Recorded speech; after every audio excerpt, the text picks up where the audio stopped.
Medical কলেজের central lab থেকে সরকারি কিট পাচারের অভিযোগ, সেই ঘটনার তদন্ত রিপোর্ট প্রকাশ হলো। প্রাথমিক রিপোর্টে বেকসুর তৃণমূল বিধায়ক সুদীপ্ত রায়, তৃণমূল কর্মচারী ইউনিয়নের নেতা জয়ন্ত ঘোষও বেকসুর অন্তর্বর্তী রিপোর্টে। আমরা বিষয় নিয়ে আরো জানবো, কথা বলবো। অর্কদীপ্ত মুখোপাধ্যায় এই মুহূর্তে আমাদের সঙ্গে রয়েছেন একেবারে সরাসরি। অর্কদীপ্ত, যে রিপোর্ট সামনে আনা হয়েছে সেই রিপোর্টে কি কি উল্লেখ রয়েছে?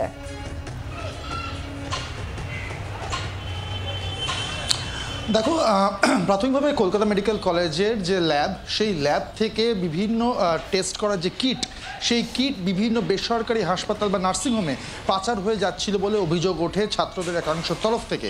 এবং এরপরেই মেডিকেল কলেজ অথরিটির তরফ থেকে একটি 11 জন সদস্যের কমিটি গঠন করা হয়, যারা পুরো বিষয়টাকে তদন্ত করবে, খতিয়ে দেখবে।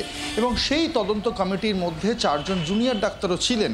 এবং এই তদন্ত কমিটি আপাতত যে ইন্টারিম রিপোর্ট বা অন্তর্বর্তীকালীন যে রিপোর্ট এই মুহূর্তে জমা দিয়েছে অথরিটির কাছে, এবং সেখানে দেখা যাচ্ছে যে তৃণমূল বিধায়ক বা তৃণমূল কর্মচারী ইউনিয়নের যে এক নেতার নাম উঠে এসেছিল, তাদেরকে কিন্তু একদম ক্লিন চিট দেওয়া হলো। কারণ যে অভিযোগ উঠেছিল বা যেই অভিযোগকে ভিত্তি করে এই তদন্ত কমিটি গঠন করা হয়েছিল, সেই তদন্ত কমিটির বক্তব্য যে অভিযোগ করা হয়েছিল সেই অভিযোগের সপক্ষে কোনো রকম যুক্তি বা প্রমাণ বা এভিডেন্স কিছু মেলেনি।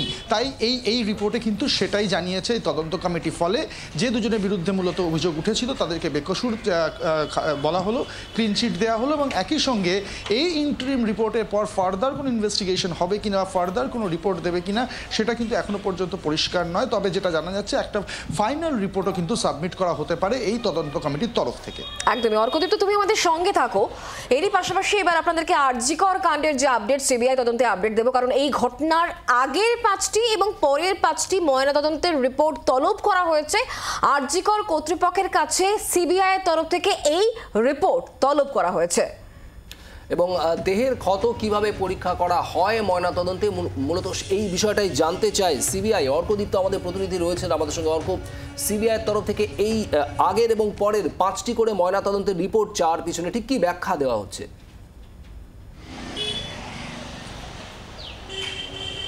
দেখো, সূত্রের খবর, শুভদীপ, আমি প্রথমেই বলবো যে এই যে রিপোর্টগুলো চাওয়া হয়েছে গত 9ই আগস্ট নির্যাতিতা যে ঘটনা আমরা দেখেছি, যেটা গোটা দেশে তোলপাড় ফেলে দিয়েছিল, সেই ঘটনার যে পোস্টমর্টেম হয়েছিল, সেই পোস্টমর্টেম নিয়েও কিন্তু উঠেছিল একাধিক প্রশ্ন।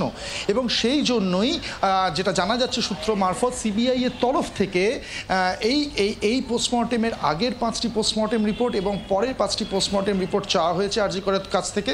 এবং সেইখানে যে ইনজুরিগুলোকে কীভাবে ডিটেক্ট করা হয় পোস্টমর্টেমের সময়, সেগুলো খতিয়ে দেখা হবে সিবিআইয়ের তরফ থেকে। এবং একই সঙ্গে ম্যাচ করা হবে বা ট্যালি করা হবে যে অন্যান্য পোস্টমর্টেম রিপোর্টের যেভাবে ইনজুরি ডিটেক্টেড হয়, এক্ষেত্রেও সেম প্রসিজিওর ফলো করা হয়েছিল কিনা বা সেম প্রসিজিওর মানে মানা হয়েছিল কিনা, নাকি এখানে কোনো অসঙ্গতি ছিল, এই সমস্ত কিছু খতিয়ে দেখার জন্য টোটাল 10টা পোস্টমর্টেম রিপোর্ট, আরও এই নির্যাতিতা পোস্টমর্টেম ছাড়া টোটাল আরও 10টা পোস্টমর্টেম রিপোর্ট, এই ঘটনার আগের 5টা এবং এই ঘটনার পরের 5টা রিপোর্ট চেয়ে পাঠানো হয়েছে সিবিআইয়ের তরফ থেকে, এমনটাই আমরা সূত্র মারফত জানতে পারছি।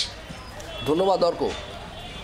আরজিকরের এমএসভিপি সপ্তর্ষি চট্টোপাধ্যায়, তিনি এই বিষয়ে কি বলেছেন শোনাবো। সিবিআই অ্যাকচুয়ালি এইভাবে ডিরেক্টলি আমাদের কাছে কিছু চিঠি দেয়নি ডিরেক্টলি এখন পর্যন্ত। তবে এইটুকু বলছি, regarding the mortuary are very concern what is actually happening into the mortuary, এটা নিয়ে তারা খুব বেশি রকম কনসার্ন। 9 তারিখের ঘটনা এবং তার আগের ঘটনা এবং কি করে পোস্টমর্টমের প্রোটোকলস হয়, আমরা কি করে ইনজুরি রিপোর্টস এবং আদার পোস্টমর্টম বা মেডিকেল রিপোর্টস তৈরি করি, সেটা নিয়ে expected they are very much concern. বাংলার আওয়াজ, বাঙালির আবেগ, জি 24 ঘন্টা।